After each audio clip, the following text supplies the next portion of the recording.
let's say we were doing geoengineering because we wanted to make the weather a little bit better. There will be monsoon failures during that period. There will be huge hurricanes. The global studies indicate there will be some impact on precipitation patterns. It might involve large-scale regional agricultural disruption lasting a number of years.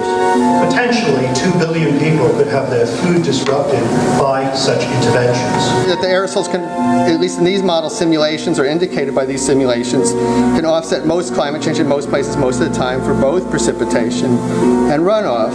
But it's likely to cause some damage in some places.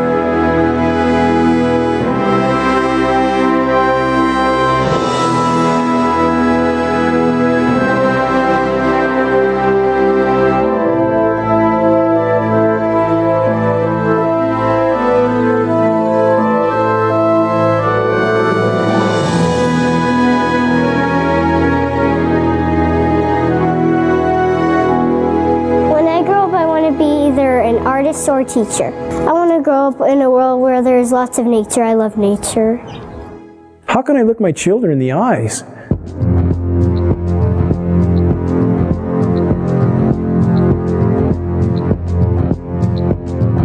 and not try to shed the light on this issue, knowing every breath they take is laden with these metals? I have been forced to conclude that there is no greater or no more immediate threat to anything that lives and breathes than the global geoengineering programs, short of nuclear catastrophe. Geoengineering is defined as the artificial modification of the Earth's climate.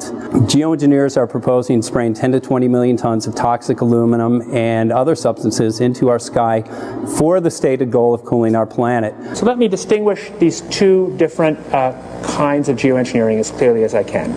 So the first one is we call solar radiation management, and that's the idea that you could put mostly reflective particles or other means to make the Earth whiter, effectively to increase the Earth's reflectivity, reducing the amount of heat that's absorbed by the sun, and therefore exerting some overall cooling tendency on the Earth. I think, though the initial results of climate models indicate that reflection of sunlight away from the Earth can offset most climate change in most places most of the time, but it will damage some places.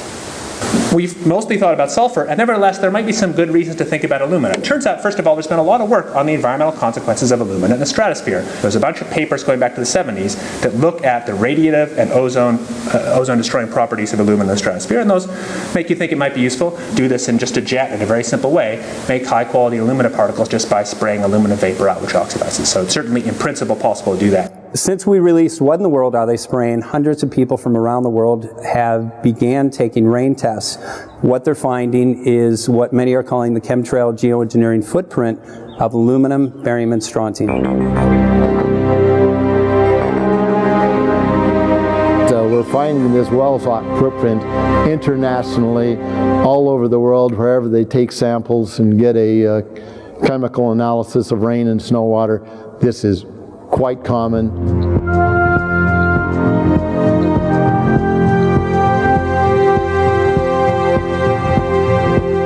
Wherever you see the jet chemtrails go over, you're going to get aluminum, barium, strontium coming down on you. Why would we not believe it's happening when what we see in the sky matches exactly the expressed goal of numerous geoengineering patents, about 160 or more? Why would we not believe this is happening when every element showing up in the rain tests are the primary elements named in those geoengineering patents? Why would we not believe this is happening when we have escalating levels in very short time frames, as short as 5 years? We see rain levels of aluminum, for example, escalating as much as 50,000%. California air quality studies do not show these metals migrating from China, and it's of recent origin, so this bombardment of heavy metals that's raining down on us is coming from somewhere. Why would we not believe geoengineering is occurring when the weather patterns are so altered here in exactly the manner stated by geoengineers and reports on the consequences for geoengineering, which are diminished rainfall, which are increased ozone destruction? We have a massive ozone hole in the northern hemisphere now. Should aluminum be in the soil in the rain? And yes, it should be in the soil. It's naturally there, always was there. And should it be in the rain? Well, absolutely not. But the standard reply has been, your samples are contaminated But since we are getting samples now that show 0 aluminum, and we're getting lots of barium and strontium and 0 aluminum, so that just proves that if there was dirt in our samples of some sort, dust blown up from the ground, we should get some aluminum in some detectable quantity. The primary ingredients in geoengineering are specifically the oxides of metals, including aluminum oxide.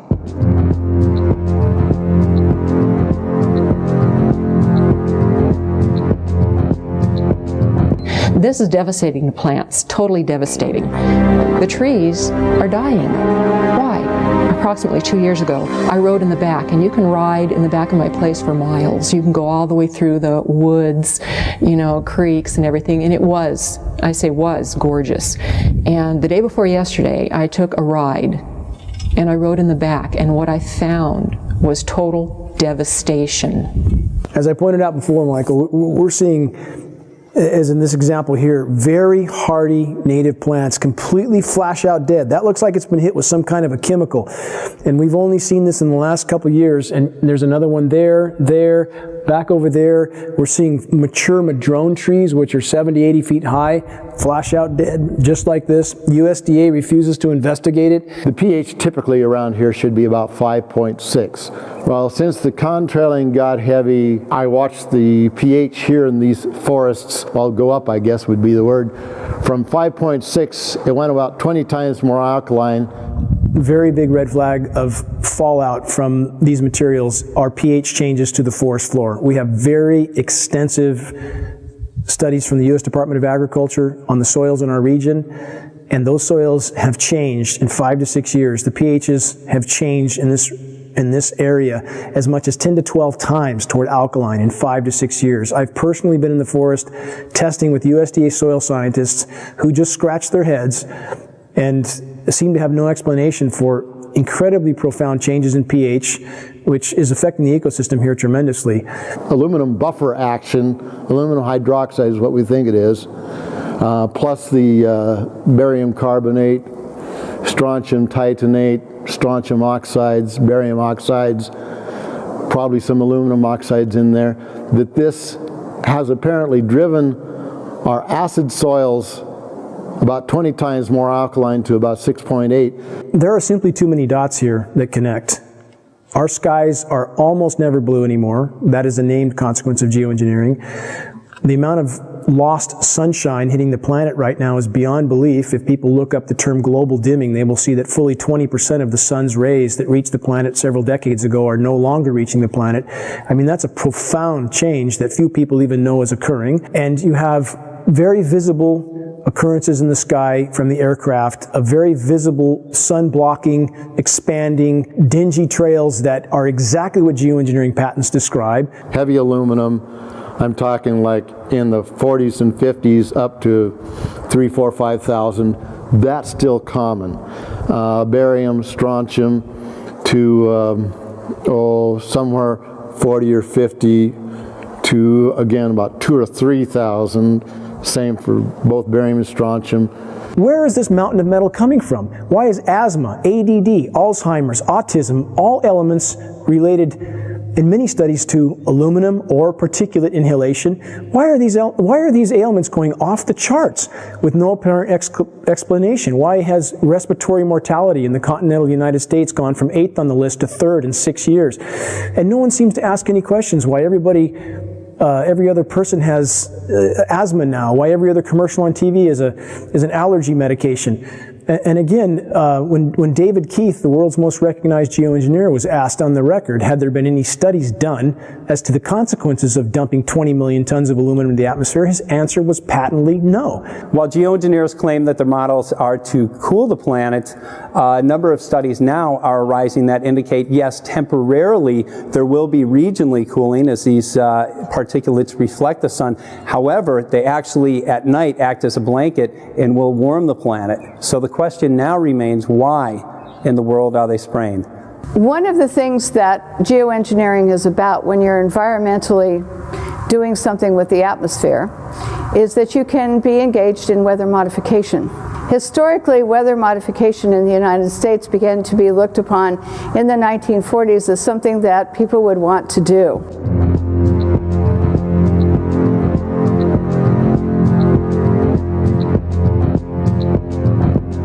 And so they started looking at making it enhancing snow, enhancing rain. They started looking at hurricane control. There was a whole bunch of projects in the 40s that started.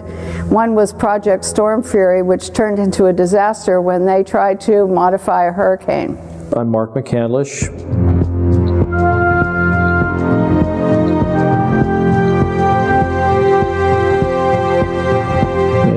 For the better part of 30 years, I worked in the aerospace and defense industry.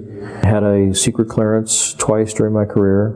Some of the technology that I saw or participated in the creation of tends to play a role in some of the things that are used to control the weather. The very distribution process is being employed in the aerosol campaign, manipulating the weather, crops, taking over the food production or controlling the food production, the military applications. The process evolved when they realized in the 1800s that you can put things into the environment that will influence the uptake of moisture and where it drops out of the atmosphere again.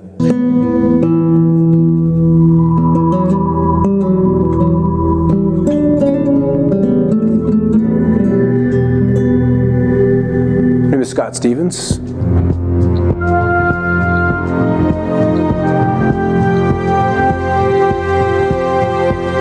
So I was a television weatherman for 20 years.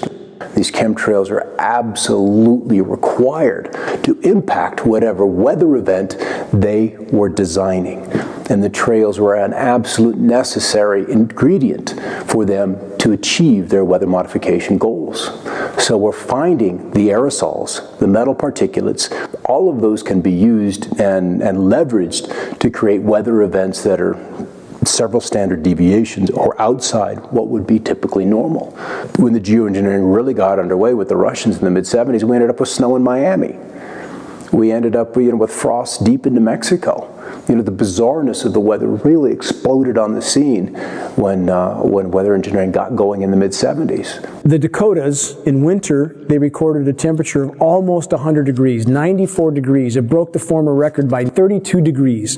There's very profound things that people don't notice. Blue skies almost never. We almost never have dew on the ground. That's a known consequence of geoengineering if they did it, which they appear to be. It sucks the moisture out of the atmosphere. It doesn't descend, doesn't form dew.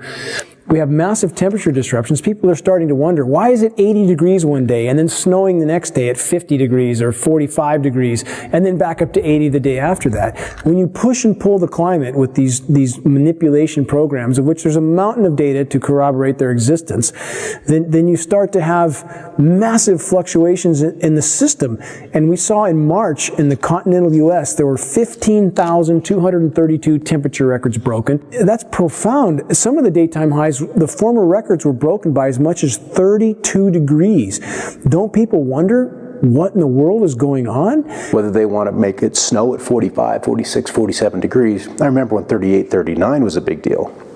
Those kind of snowfalls in the upper 30s, and now that's been pushed into the 40s. There's a patent called ice nucleation for weather modification. This is a patent from NASA. It can be found online in its full form.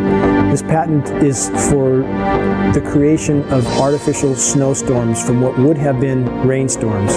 However preposterous this sounds to people, if they look up Chinese create snowstorms, they will find a long list of articles where the Chinese Bureau of Weather Modification openly admitted that they were creating snowstorms until they did $1 billion worth of damage in Beijing. So my question would be, if the Chinese can do this, and NASA has a patent for the same purpose, why would we believe snow events here are natural when it's snowing now regularly at 45 degrees, sometimes 50 degrees, heavy, wet, concrete snow that's full of aluminum, full of barium, full of strontium? Consider the ice pack in their first aid kit that can sit dormant at room temperature for decades until the chemicals are mixed together, at which time it creates ice. As an on-air meteorologist, I had a responsibility to my audience. There were stories forms that were not behaving as they were modeled or they historically would have responded. If you can control where moisture is collected and where it's dropped, so to speak, in the form of rain or any other kind of precipitation, then you can really, you can do everything. You can steer the weather system. If you want to be able to manipulate the weather, one of the things we know about the materials that are being used in the aerosols, we've seen everything from aluminum oxide, barium salts, strontium, copper sulfate, potassium iodide, a number of different kinds of things, each of which have different levels of reactivity with the moisture in the air. Some, like aluminum oxide, tends to sequester the moisture. The aluminum oxide nanoparticles, which are microscopically fine and uniform in size, attract the humidity, the moisture in the air, and it basically forms like a nucleation process where the moisture condenses on these particles. With cloud seeding, the cooling will be achieved by making clouds reflect a bit more sunlight back to space than they would otherwise, and less sunlight reaching the surface would tend to cool the planet. These aerosol particles act as something called cloud condensation nuclei, and these are sites where these particles act as sites where cloud drops can form.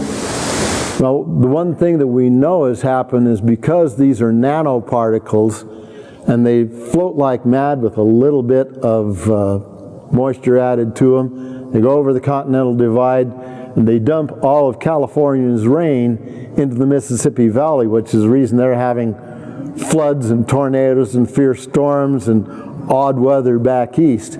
The effect here in California is drought. Now then, if you hit that area of the sky with a beam of a particular kind of radiation, and you can heat those particles up, just like heating up, you know, your cup of coffee in the microwave, these particles begin to vibrate and resonate if you use the right frequency of RF energy, that they then heat the surrounding air, and they will take all of that air and the moisture that's in it to a higher altitude where it's much colder, and it'll condense and then become a low pressure system.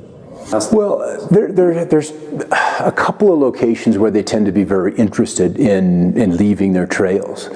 The big one and the surprising one for me is under areas of high pressure, where you would expect to see the blue skies, the dry conditions. Those are prime targets for trailing. A couple of reasons. High pressure is stable. It's relatively still.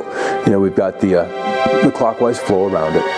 And if you accentuate the high, and so it's very easy to add those particulates of aluminum, barium, and whatever else they want to put in there, and as you add heat to that, those particulates then radiate the heat into the atmosphere, and it warms. And what does a warming atmosphere do? Boom, it expands. And so that's one way. It's a very simple way, but it's very apparent. Because under the high pressure, it's supposed to be quiet, it's supposed to be still, it's supposed to be blue, and we're not seeing that.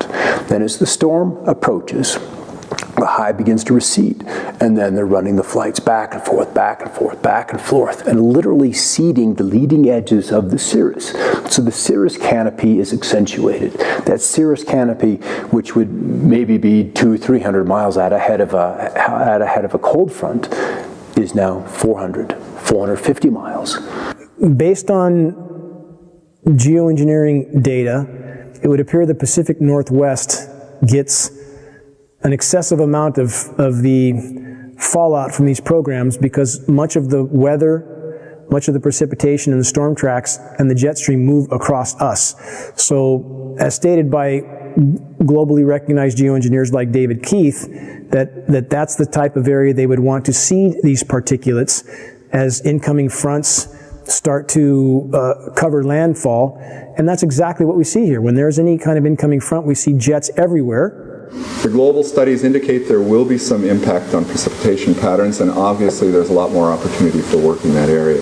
After studying my time-lapse surveillance, one of the reasons I discovered for the trails was that the persistent ones would break, they would misshapen or deform, and other planes would come along and precisely mark off those locations of deformation. And you're not going to get that with a regular fleet, so this had to be one of the primary purposes for chemtrails, in my opinion, was to measure off where we have these discontinuities showing up in the atmosphere. And in doing these actions and discovering those zones where there's different energies in the atmosphere, I think that plays very closely into their weather engineering programs of mark, surveil, and then that data goes into a weather model that they can then use to forecast or, once again, engineer the weather to their designs. But you can also influence what happens locally with the atmosphere by painting the materials that these aerosols are made of with different kinds of radio frequency or RF energy, radar, microwave, the HARP system. You know, HARP is an array, a field of antennas, radio frequency antennas. They're 72 feet tall, and they have a cross dipole across the top that's about 60 feet in each direction. 180 of these are in the array today, so you can imagine this field of antennas. What happens is by firing each one, they produce radio frequency energy that normally comes off of an antenna, spreads out rather rapidly. Same principle.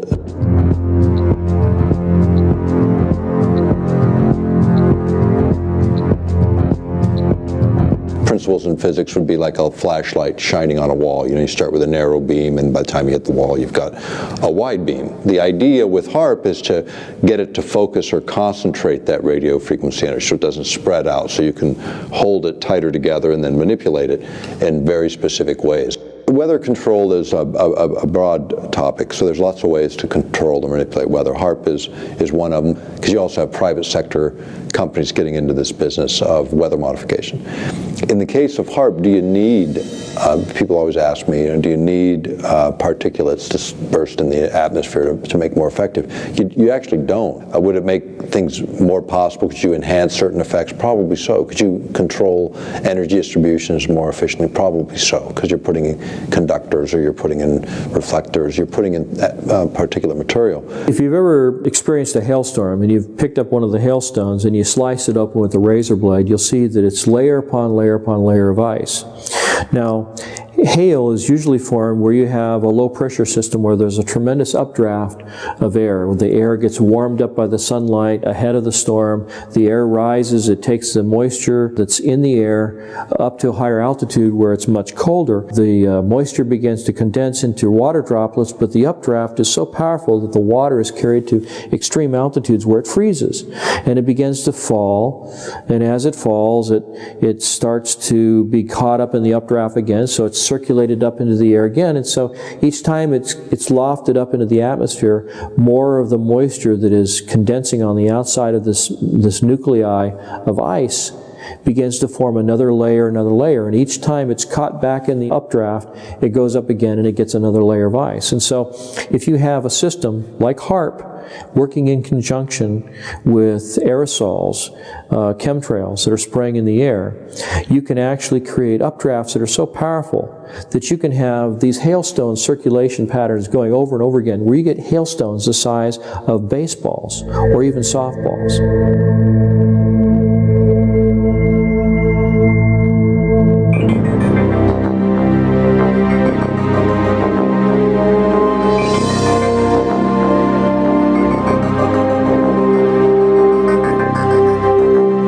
Weather has always been a strategic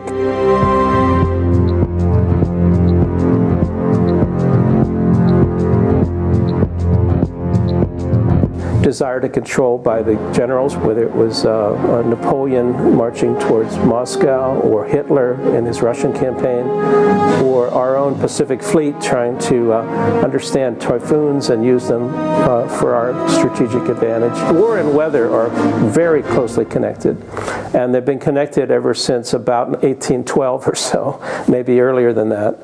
Hannibal had to face the snows in the Alps, and so there's a long history of weather and warfare interactions. Environmental manipulation is like the ultimate method of covert warfare, because you can literally shut down food production. You can create a situation where the people within a country revolt against their own government. and you're invited in to mop up the mess. The issue of owning the weather by 2025, it's just a military publication. We've quoted it as far back as, I think, 94, 95 even.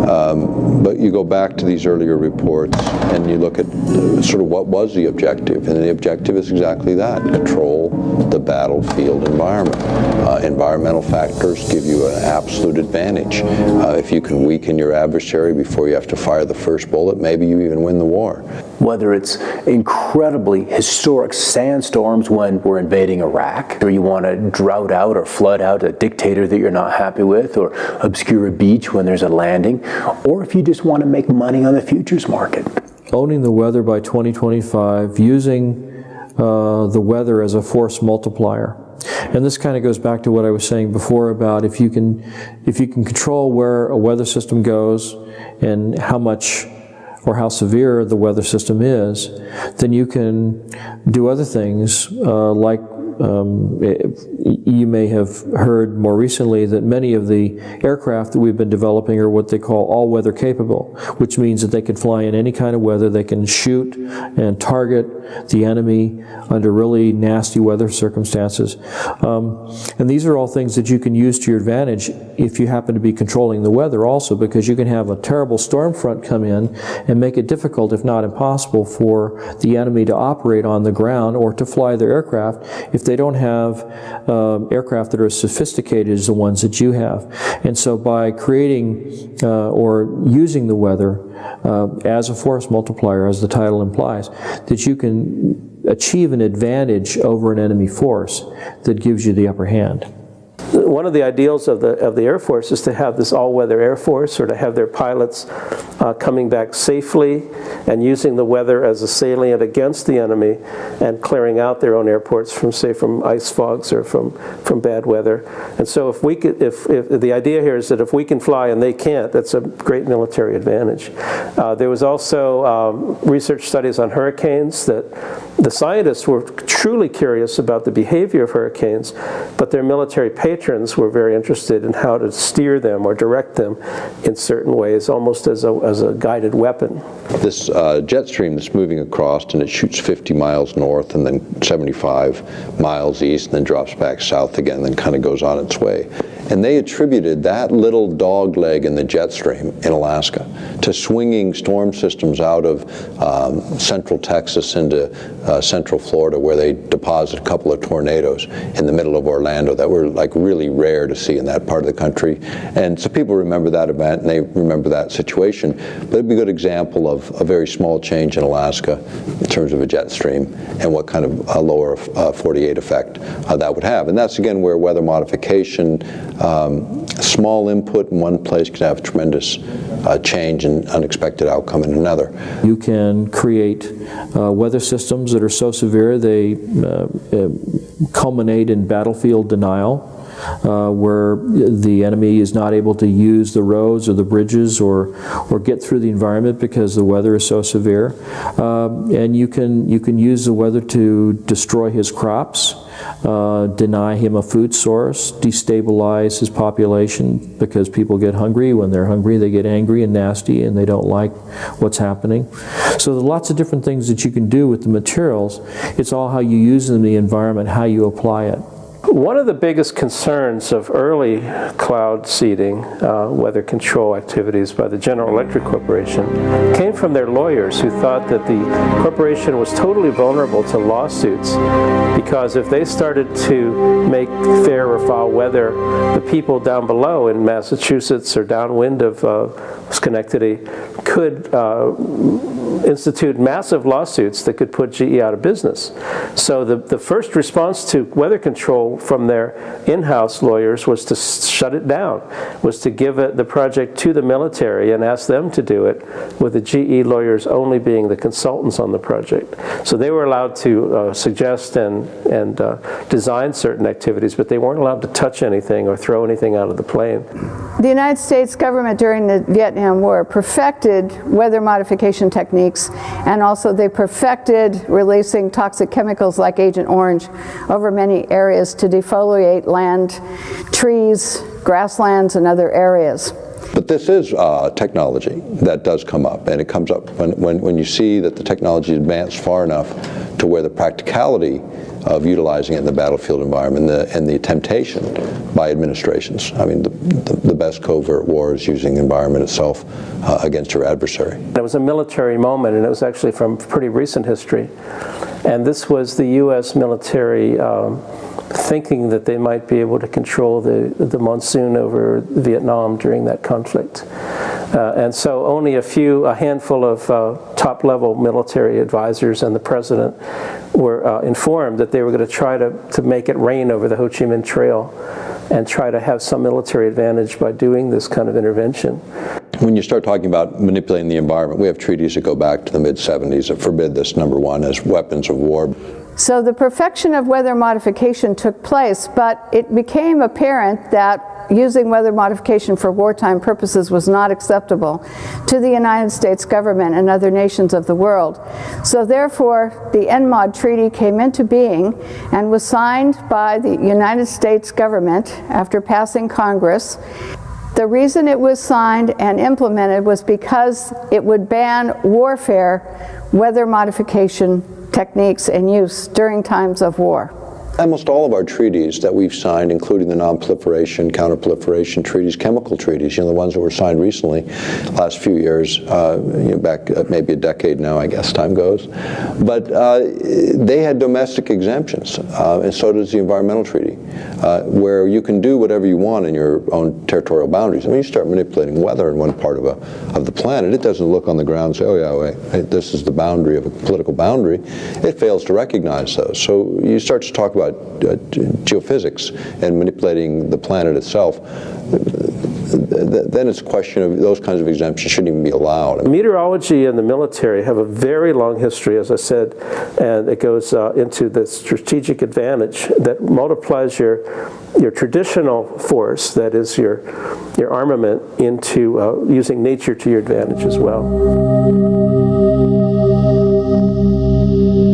They want to create a storm in the southeast, then they'll start engineering out over the North Pacific. That's where the trailees will be, because you want to work out several days ahead of time so you have less input, and you multiply that over a couple of days, you can have a big result in 5 days' time.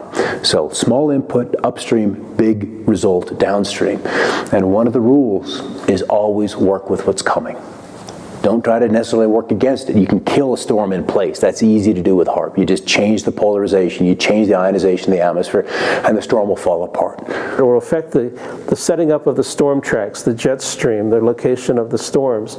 And so you end up with an intervention on the solar side of things would pretty directly begin to affect the weather patterns. And so climate control, or attempted climate control, and weather control rely on this very large spectrum of intervention. It's also true that if you can forecast climate, you can control a lot of futures markets, and you could know if you had the best information or if you had some leverage over what the climate system is going to turn out to be, you would be able to invest in advance in all your crop futures and your agricultural activities, and not just agriculture, but weather effects. I think it's something like 80% of the U.S. economy is weather sensitive, and so all kinds of businesses would like to see some weather edge, some advantageous information that they would have. It's absolutely entirely possible to profit from the weather.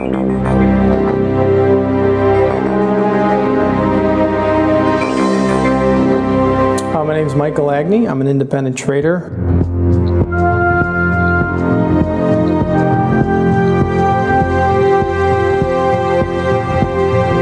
Trading commodities at the CME Group, member of the Chicago Board of Trade, and have traded derivatives and futures cash for over 15 years. Weather derivatives are financial instruments that firms would use to hedge risk concerned with adverse weather conditions. The first weather derivative was originally traded by Enron back in 1997. Weather derivatives started in 1999 at the CME Group.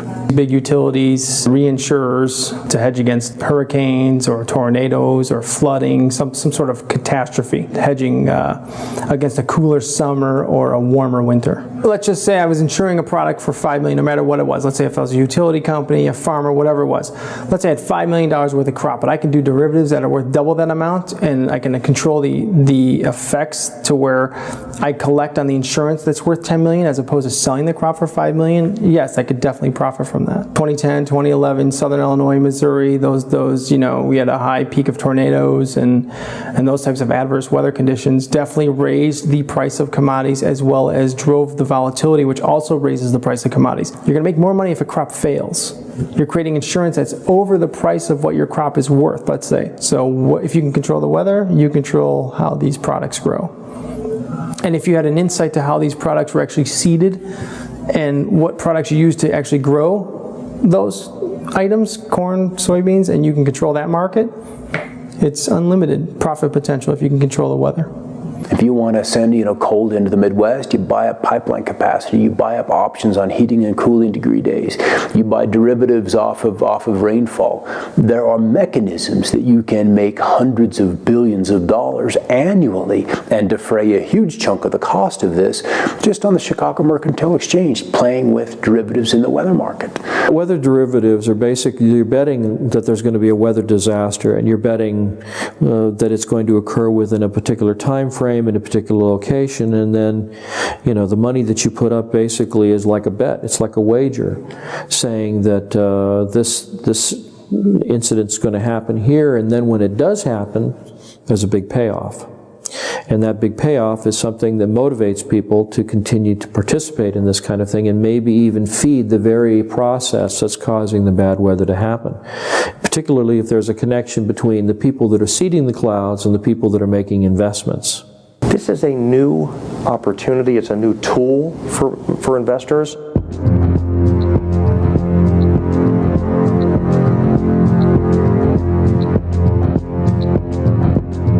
Even if someone has no interest in, going on the offensive side and buying things, it definitely behooves them to be aware of what's going on out there. The extreme weather is here, and it's not going to reverse itself. The weather event has to be severe.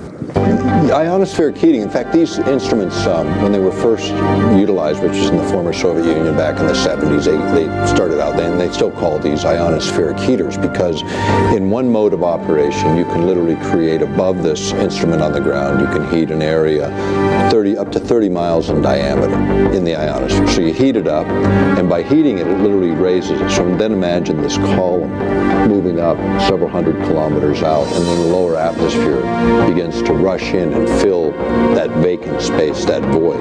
And as a result, you're altering pressure systems for quite a distance, which of course alters the weather. You're also able, if a jet stream is coming in the air, you're able to alter its course.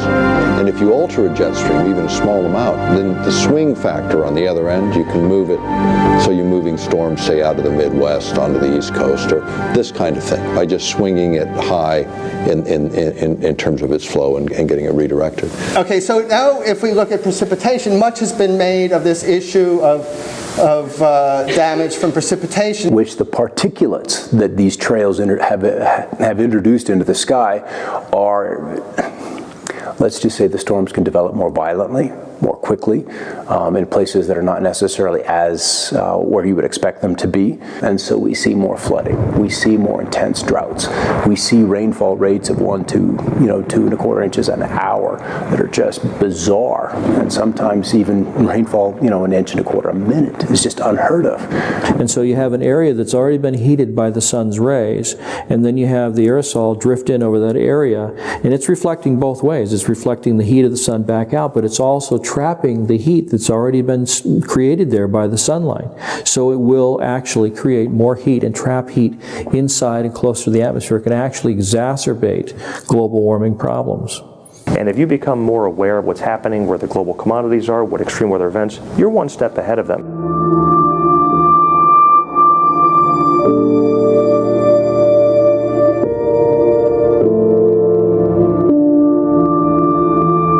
The nature of the risk risk and our ability to respond to the risk is much greater in the case of the scenario that might involve large-scale regional agricultural disruption lasting a number of years. So the agenda was drought. The agenda was to kill the storm, at least in that one particular spot. You see a tremendous and significant loss of property and crop production. Many times this will cause farms to go out of business, and when farmers go out of business, they usually have to sell, and then if there's somebody waiting in the wings to buy their land and then turn that land over to the production of genetically modified crops, you can see where there would be kind of a strategic advantage there. There's something that happened in the Midwest, and I'm sure everybody's heard about the flooding in the Midwest, and what happened is George Soros and his big corporate monolith went in and started buying up the farmland. So not only is it creating all these stresses, it appears to be a corporate land grab. In other words, when the farmers, the small farmers, go out of business, they're wiped out through these droughts and everything, then the big guys come in, buy up the land. And if you think of Western history, there's a lot of it concerning water rights and even water wars. And so they were shooting about access to water to water your livestock. And now people are thinking, or at least the people who are involved in weather control sometimes think about the river of moisture above our heads. And geez, if we could just tap that. But that too is a water right that would involve access to people that felt like maybe they had prior rights over it. You're reducing the food security of people through deploying these kinds of approaches that potentially 2 billion people could have their food disrupted by such interventions.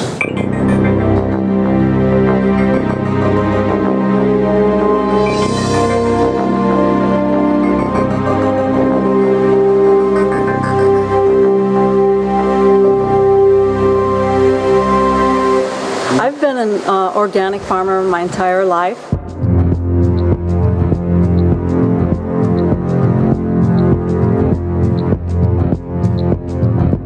And I've been, in the last 8 years, been certified organic.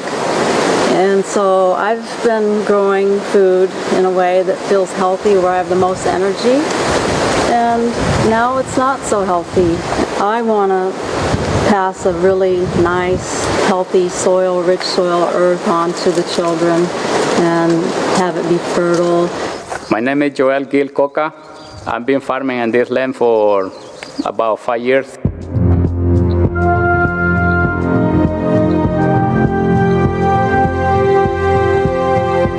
Since 2007, and I'm certified organic since 2001.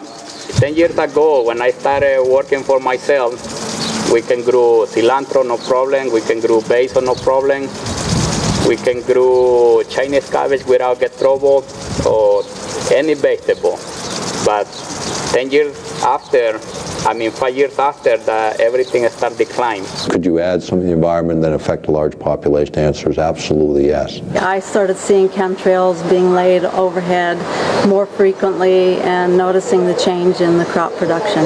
What we see in our area, anytime there's convective clouds, anytime there's a large cumulus cloud forming and beginning to rise, we hear aircraft in the vicinity, we see them actually flying over these convecting clouds, and then in a very short time, before those clouds generally will drop any precipitation, we'll see the entire cloud more or less dissolve into what looks like a massive smoke bank.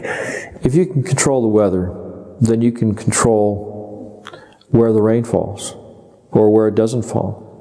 And if you can do that, then you can control whose crops survive and whose crops thrive.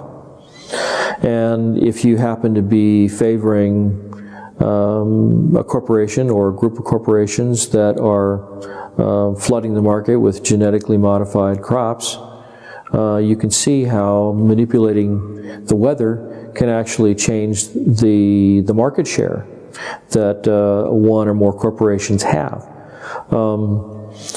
And there's lots of different ways that you can do it. You can do it by denying precipitation or by giving too much. You can cause, unusually large hailstones to come out of the sky and completely obliterate a crop of corn. There's lots of different ways that you can do it. Tornadoes rip up an entire town, like Joplin, Missouri, I think it was. If you look back at the tapes of those weather systems and you look 5 days prior to that, you'll see that in those days preceding those events, there was all kinds of aerosols being sprayed all along the California coastline, where the moisture for those storms came from, where those storm systems originated. It's insidious when you think about it. Well, Mike, I've seen since the chemtrails have come, there's a direct correlation with the way the food doesn't look as healthy and vibrant, and less of it, and that concerns me. And of course, all crop losses are related to weather modification problems, either climate, worldwide weather, or local weather, which is called microclimates. And these microclimates definitely determine what crop grows where and in which community. And so therefore, without stable microclimates, we cannot produce as much food for the rest of the world and ourselves as when we have a more stable microclimates, not only in the United States, but in other countries as well. We fertilize it really good, and they still have a lot of trouble to produce. And I think this is not fun because we're losing a lot of money put them into this kind of production. In 2008, 2009, 3 times I lost my complete planting of Chinese cabbage. Weather events is one of the key components to most commodities that are traded. Let's just say your agricultural group, corn, soybeans, wheat, something along those lines. Weather is by far the largest affecting factor in the price of those commodities. If one farmer's crop fails, we have a major crop failure, say in corn, now that's going to affect every other company that uses corn in their manufacturing process. There's going to be less of it. And anytime there's less of something, that creates a price rise. Demand rises, okay, because there isn't any of it. There's only one thing. You've got 5 people that want it, so they're going to pay more money for it. The companies know that. So they're going to hike the prices up anyway. The consumer actually sees the big brunt end of the higher, costs in the commodity due to the adverse weather condition. Obviously, the consumer will pay that price. I've noticed that the rainfall is less predictable, and then when it does rain, it does rain periods of time that's more like longer periods. So not only do we have the pollution, not only do we have stunted growth, but we also have changes in weather. And it's been severe changes in weather all across the globe. I don't have a clue how bad they are, but I know they are affecting already in certain plants, like basil, cilantro, and sometimes the broccoli gets too much fungus. It can be from those things because no matter what we do, it doesn't fit. It's not working right. It appears to be a fungally related ailment, and if one looks at the species extinction rate, which today is estimated to be 1,000 times natural variability, that's 1,000 times normal, a figure you'd think would alarm most reasonable people, which is 100,000% of normal, and 70 to 80% of that extinction, plant and animal, is related to fungal infection. Geoengineering particulates are known to proliferate fungal reproduction. Abiotic stresses are drought, cold, heavy metals, excess moisture in the soil. And Monsanto has a patent that actually addresses all of those abiotic stresses. And the plants that it addresses is everything from apples to zucchini. 2011 was one of the worst years for things that create abiotic stress. They had 12 worldwide severe weather problems. This destroyed a good portion of the food supply. Now I'm having a hard time growing cherry tomatoes outside under these conditions, and I've turned to having to build a greenhouse where I'm now growing large tomatoes, heirlooms, and they are producing really nice big tomatoes. I see that the tomatoes that I planted now are really healthy and the ones outside are dying. The Midwest grows 40% of the world's corn, and it does have a tendency to flood, so we can expect more and more flooding. According to the statistics, the EPA statistics say that there's going to be more and more flooding. Monsanto is one of the world's largest chemical companies.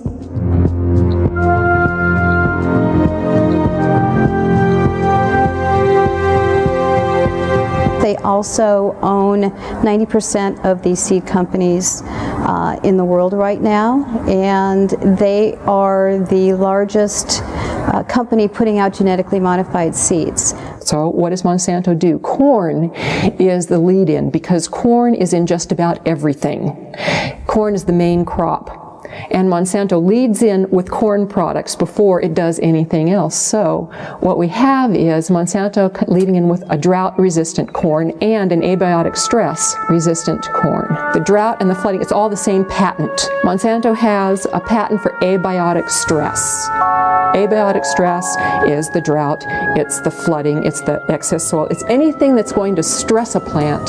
GMO is genetically modified organism, and it's also called GE, genetic engineering. Well, the history of farming has been a farmer will plant a seed into the ground.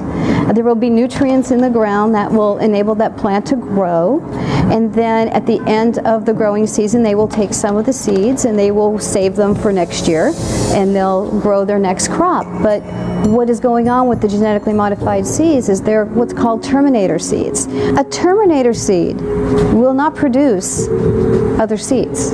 With the terminator seeds, these farmers have to go back to Monsanto every single year and purchase these extremely high-priced seeds. There have been studies outside of the United States showing that genetically modified seeds, the plants that come from them, are extremely harmful to humans and other life on this planet.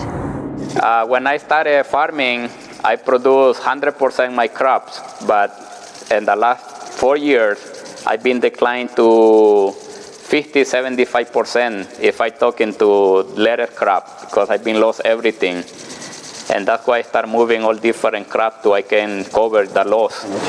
Well, my food production has declined at least by 60% in the last, 10 years.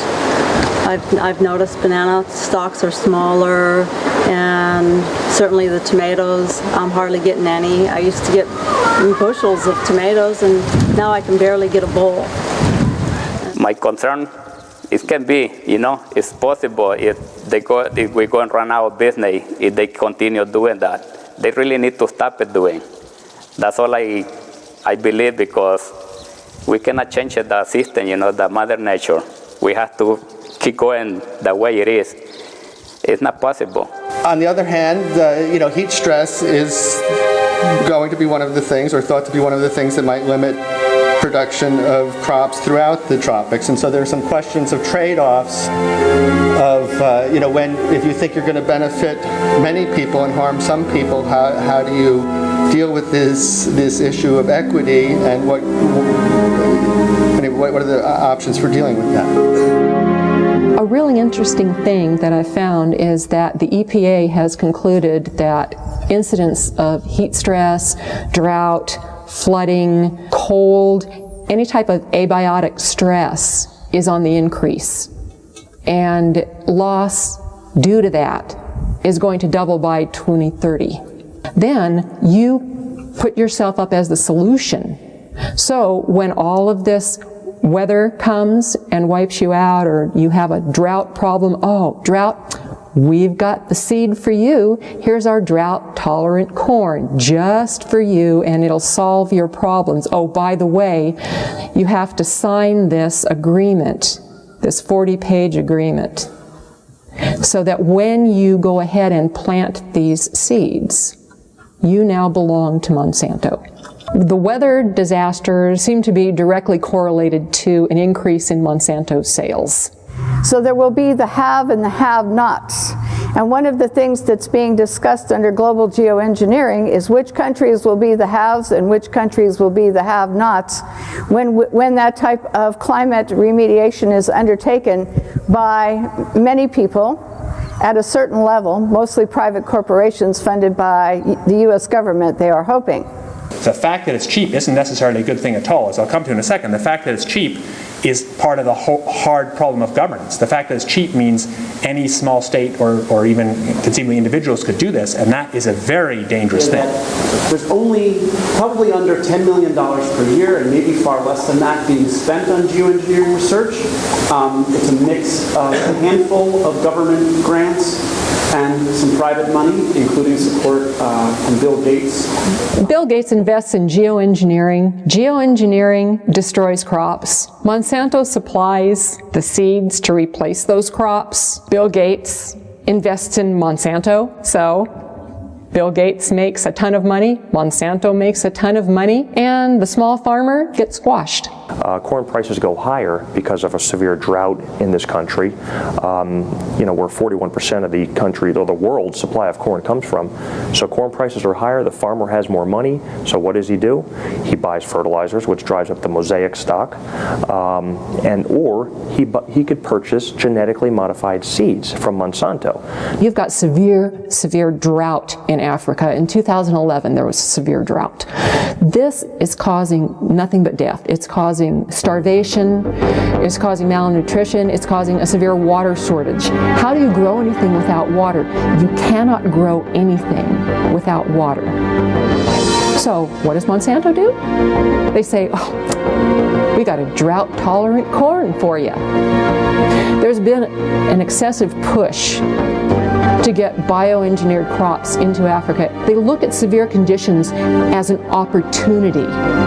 They're disaster capitalists. Okay, so here you have farmers, and they've got flooding, they've got droughts, they've got everything that totally wipes them out. So what happens? Okay, if they plant it early enough in the year, they can go ahead and try and plant again. So buy more seed. Okay, buy Monsanto seed. So they're just raking up on that end of it. Okay, so if you can create enough weather manipulation, you can shorten growing seasons, you can create enough of that disaster, and you've got the seed supply, they've got to come to you.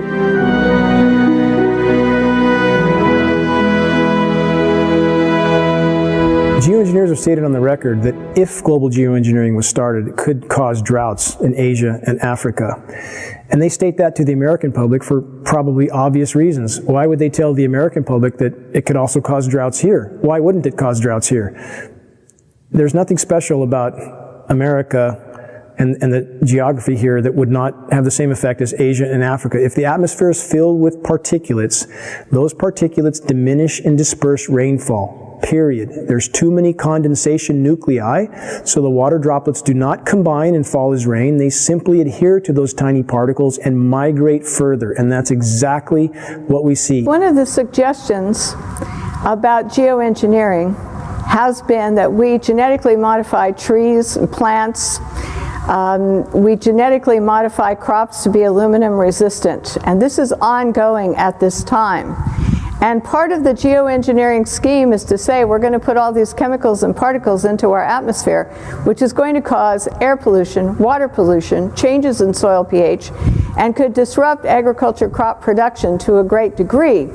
So therefore, instead of saying that maybe this isn't a good idea that we pollute our air, water, and soils with the chemicals we're going to put into the atmosphere, which do come back down, there is a scheme abounding, which is happening right now, to modify some crops so that they are aluminum resistant to the types of chemicals and particles they're going to put into the atmosphere.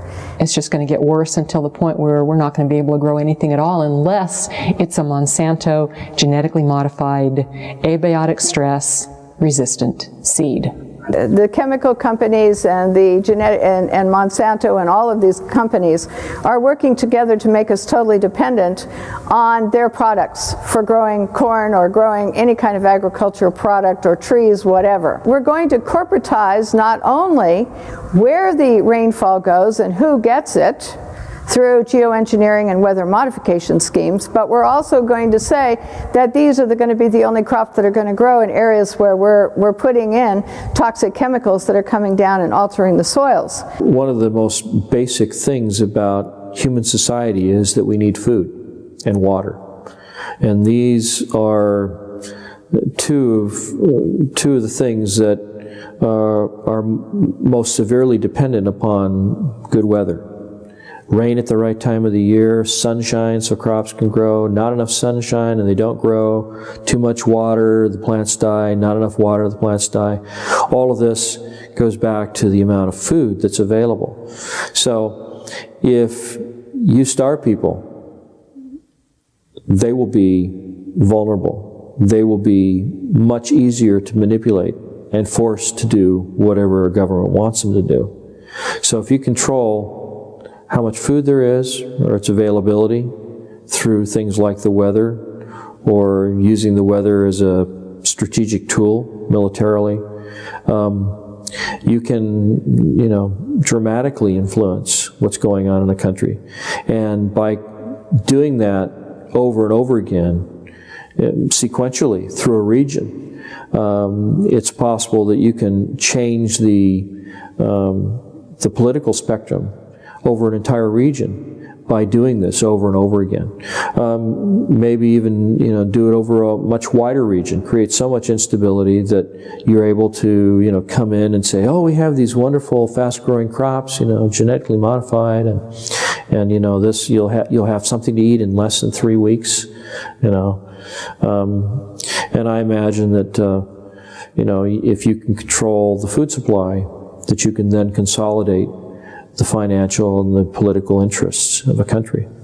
Could predicting the weather enable a group or specific entity to profit from that knowledge of knowing what type of weather or weather pattern will be? Absolutely. That's what all commodities are driven by. They're driven by predicting the weather, how the weather will be in a certain location, and that directly is correlated to the price of that commodity. Absolutely. There's no doubt.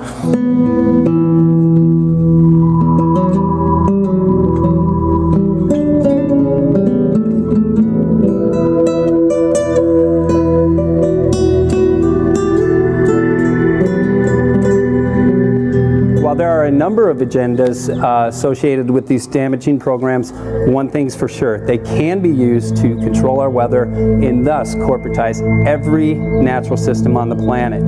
This enables certain individuals to consolidate an enormous amount of both monetary and political power into the hands of a few at the expense of every living thing on the planet. Just by definition, the geoengineering programs are a direct assault on the most elemental aspects of nature. What we're doing when we modify the weather is we're changing the world's climate and we're changing the microclimates, and we are doing it.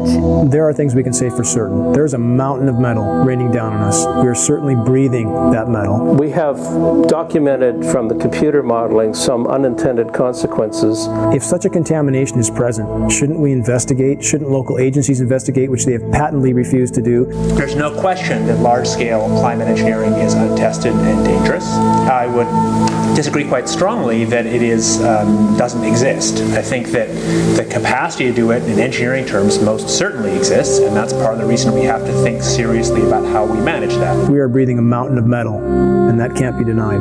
If geoengineering continues and the weather manipulation continues and genetic modification continues overtaking, we're going to lose our ability to grow good, nutritious food. We are going to lose our ability to thrive.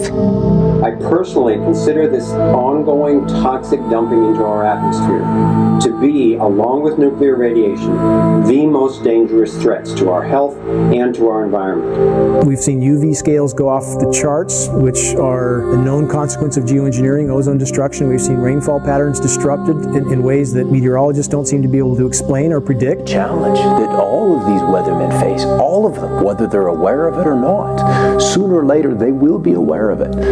And I went through a period after the epiphany of, how did I not see this sooner? How? I mean, seriously, I'm supposed to do this for a living. How did I not see this?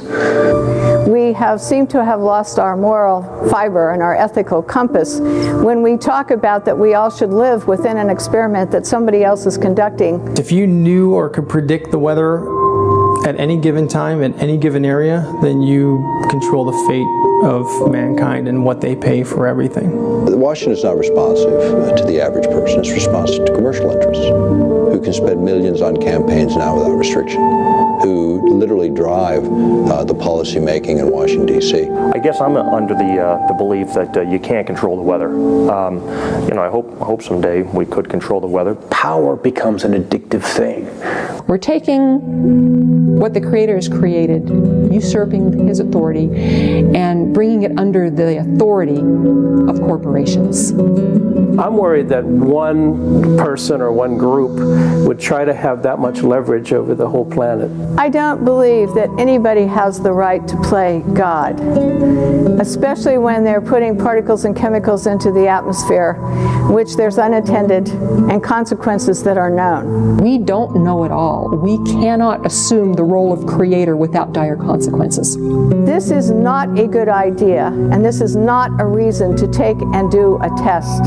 The atmosphere and the earth belong to all of us. It provides the food we eat, the air we breathe, the water we drink, and no one should have the right to own it. The biosphere is at risk from top to bottom. Though you have climate scientists calling for emergency geoengineering due to events like methane mass expulsion, which appears to be occurring in the Arctic. It would have a significant impact on the way that we operate. Notice it also has enormous political, social, and economic implications.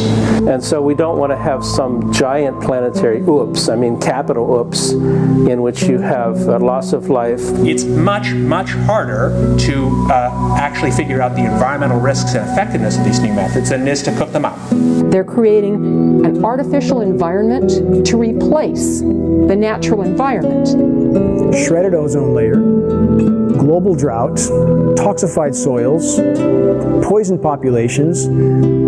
Don't these issues matter? Affecting ecosystems in ways we've never been able before. The whole concept of literally playing God with the technologies we have at our fingertips today.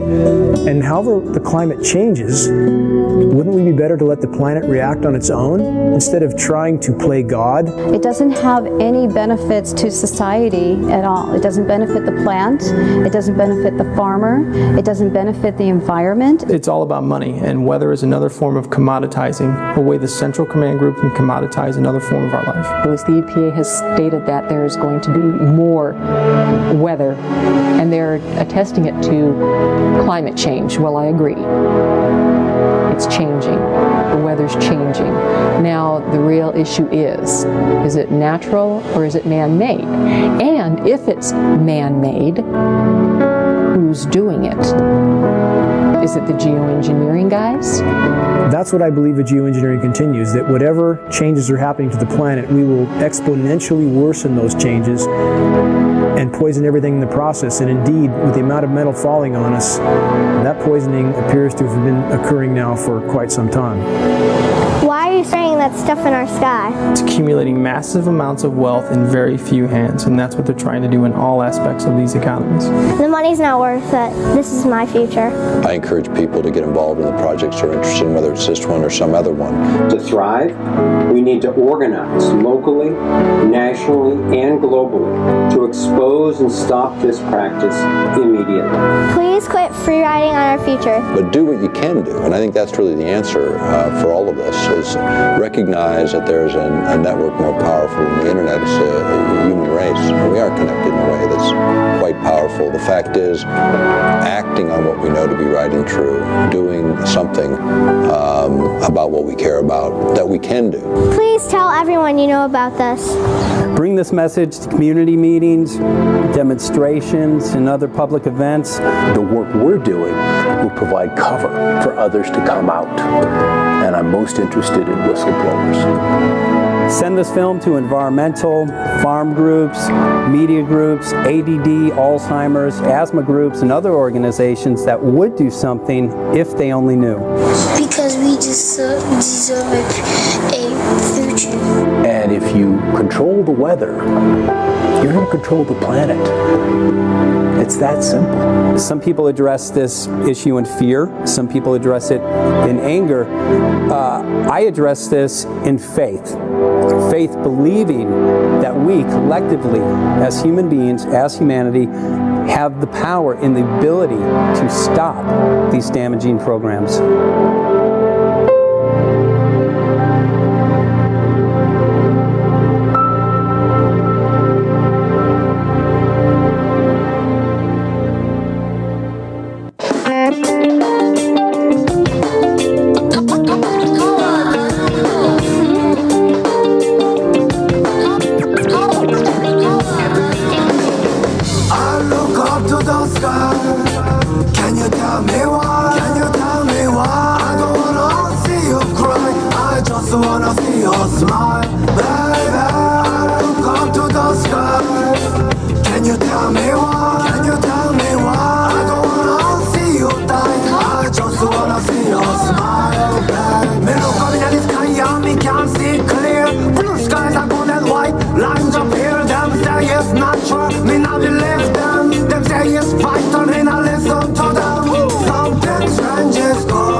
Put the rumors to rest. Gotta help the children and give it the best can. Stand around and be blind to the fast can. Taking no more, how can they relax? I look up to the sky. Can you tell me why? Can you tell me why? I don't wanna see you cry. I just wanna see you smile, baby. I look up to the sky. Can you tell me why? Can you tell me why? I don't wanna see you die. I just wanna see you smile, baby. Living on earth, we must respect the earth. Yo, human and animal, we all deserve the right to peace and opportunity. But nowadays we are blind, we can't see. Hidden agenda, we can't surrender. Children, our future, we must remember. Oh, don't know what's going on. Yeah, we must stand up for the earth. Oh, don't know what's going on. Turn down, we must stand up for the earth. I look up to the sky. Can you tell me why? Can you tell me why? I don't wanna see you cry. I just wanna see you smile, baby. I look up to the sky. Can you tell me why? Can you tell me why? I don't wanna see you die. I just wanna see you smile, baby. We want the truth, give us the truth, yo. We want the truth, gotta save our youth. We want the truth, give us the truth. United wanna bring out the proof. Living on earth, we must respect the earth. Human and animal, we all deserve the right to peace and opportunity. But nowadays we are blind, we can't see. Hidden agenda, we can't surrender. Children, our future, we must remember.